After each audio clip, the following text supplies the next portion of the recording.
I am the Logic Bank and welcome to my Command & Conquer Legions Officer Guide. We're going to go through all the epics and also the lower skilled ones as well. So let's start with Bordon. Now Bordon is a tank commander. He's obviously very cheap. He's one of the green commanders or one of the weaker commanders. But what he offers is speed. I wouldn't suggest to invest in this commander. All he is able to do is move fast, but he doesn't hit hard. There are going to be some scenarios through my guides where you might need speed, but for the moment, he is a do not invest. Next up, we have Jong. He though is important. He is a gathering commander, and your gathering commanders don't need to be strong. So a green commander is cheap. So I would say he is a definite invest, because we need that extra gathering ability, and this commander's also got a very useful extra 5% capacity, so the more troops you have, the more gathering you will complete. So he is an invest. Next up here we have a very important blue commander. They are again a gatherer, but if we go through to their last skills here, firstly, they have to increase load capacity, so the troops will be able to gather more resources and less troops will be needed to be sent out. So they're attacked, there's less troops there, which is great. Also, this has a real bonus. One of the best early skills for building up your account is this will give 10%, up to 10% extra resources after you gather. So if you go out and gather 10,000, it'll give you another 1,000 on top, completely free. So that is, so Edna, a definite invest for early game. Next up we have Brink, who again, another gatherer. Really, you need as many gatherers as you have march queues. And I know you haven't got many at the moment, but later in the game you will gain more. So although I would say Edna first, Brink is somebody you should put a little bit of resources into, because he's again got that load up and he's got those gathering boosts, but not got Edna's most powerful skill, the additional resources. Next up we have Blair, another gatherer. I again would definitely do Edna first, but then Brink and Blair certainly need to be done at some point, but as you gain more march queues, you may need these more commanders. Now let's move on to the epics, because that's why we are here. The first epic we're going to look at is Hojas, who is a peacekeeper.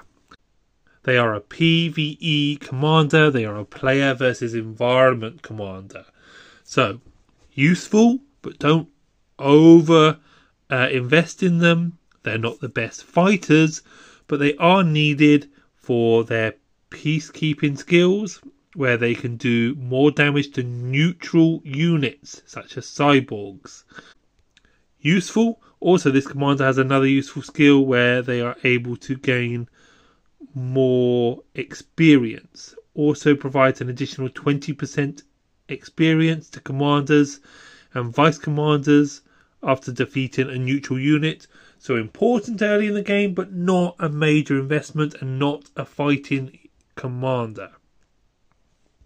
Next we have Karina, is a healer and also has a defense, but she is a gathering commander, but she's an epic gathering commander. So what I'm going to say is she is a do not invest. You've got a green gathering commander, cheap. Blue gathering commanders, cheaper.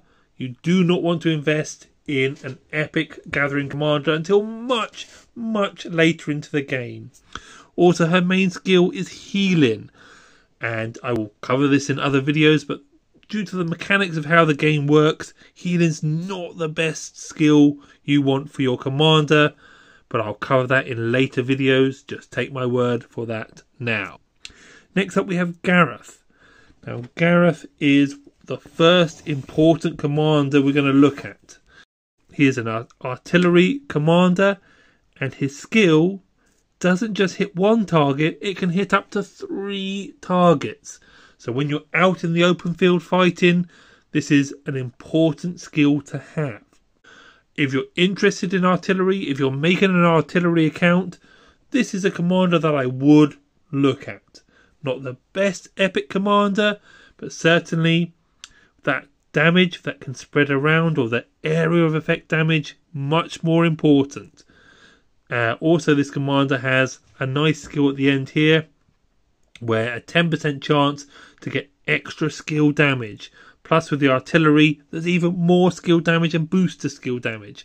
So a powerful commander. A bit of a glass cannon, but a powerful commander. Next up we've got Morel, who is another peacekeeper. Like Hojas, they are more a player versus environment commander. But this one has got a very, very important third skill here. Once this skill has been fully increased to max, it's 70% extra experience. Now, to get a commander to their maximum level is a huge amount of experience. A 70% discount could change how your account looks. I'm going to say that this is a minor investment, but once I've got that 70% experience, he's not a fighter, but that in itself is a powerful, powerful skill. Next up we have Ember Fields. So Ember is another epic gatherer. It's going to be a hard miss until you've got your green gatherers, your blue gatherers sorted. You don't want to be looking at these epic gatherers until much later into the game. They are a pass for the moment. Next up we've got Velka, another artillery commander. Has got a useful, her skill isn't just damage, it's also has a silence effect to it and a rage reduction. So powerful, but she only hits a single target. So compared to the Gareth here, not as powerful in my opinion. Certainly when you're out on the field, not as powerful. So let's now move on to Ken, sorry. Now Ken is a tank commander, so mobile, fast. Also, their skill is also an area of effect. Definitely one of the stronger tank commanders. And again, I would say if you're a tank account, this would be an invest.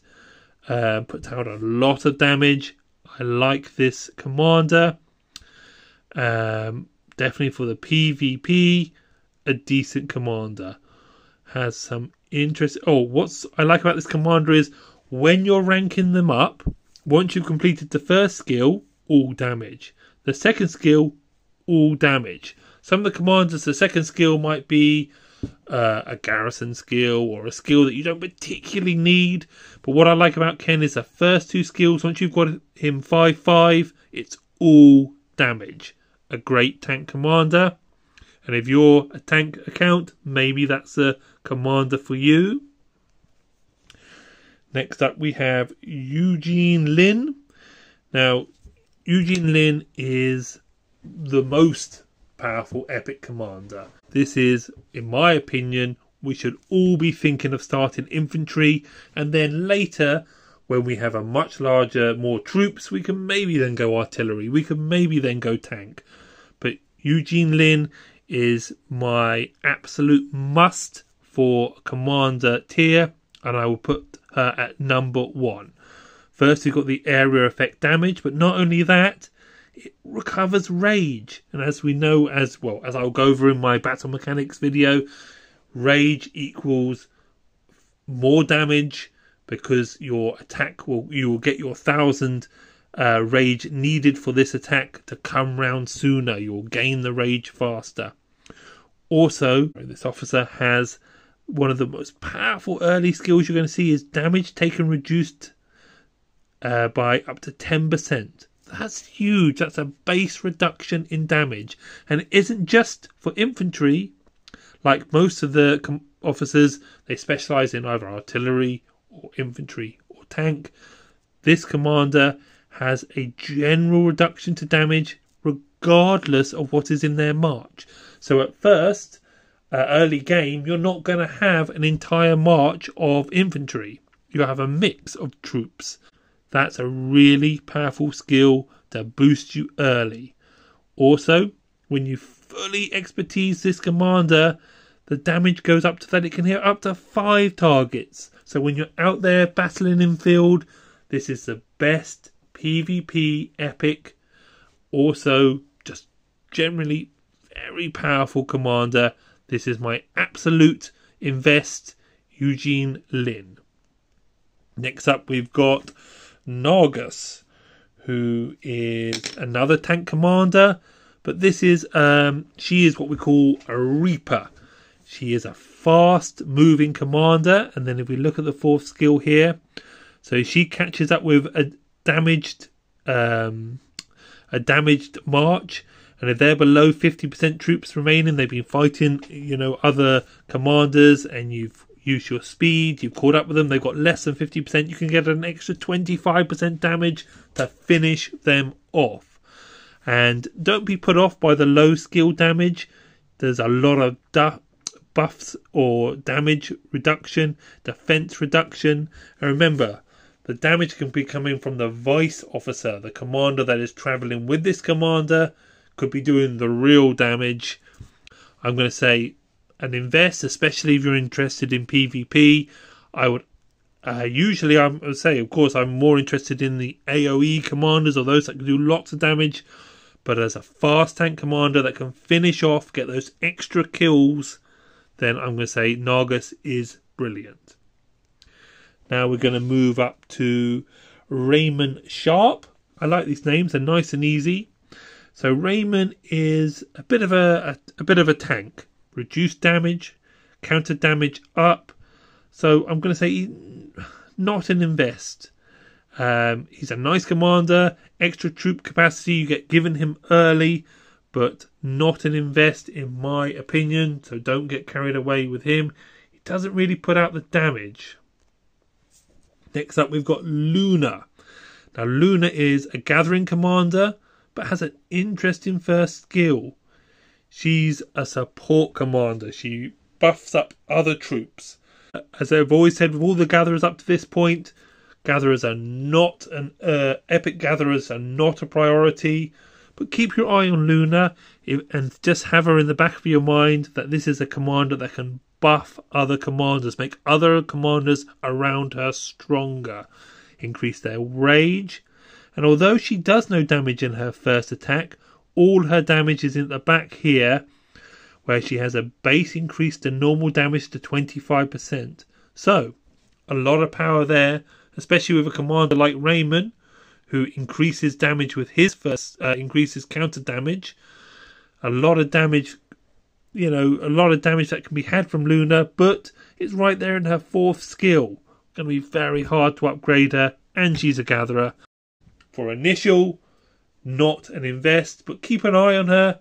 And maybe if you're a whale, you'll be more interested in legendary commanders, and an epic commander that supports them and buffs them could be interesting to you. That's the end of my epic commander guide. I hope this helps somebody shed some light on which commanders to invest in, which to not invest in, and who is the most powerful. Hope this helps you in your journey. Thanks for watching.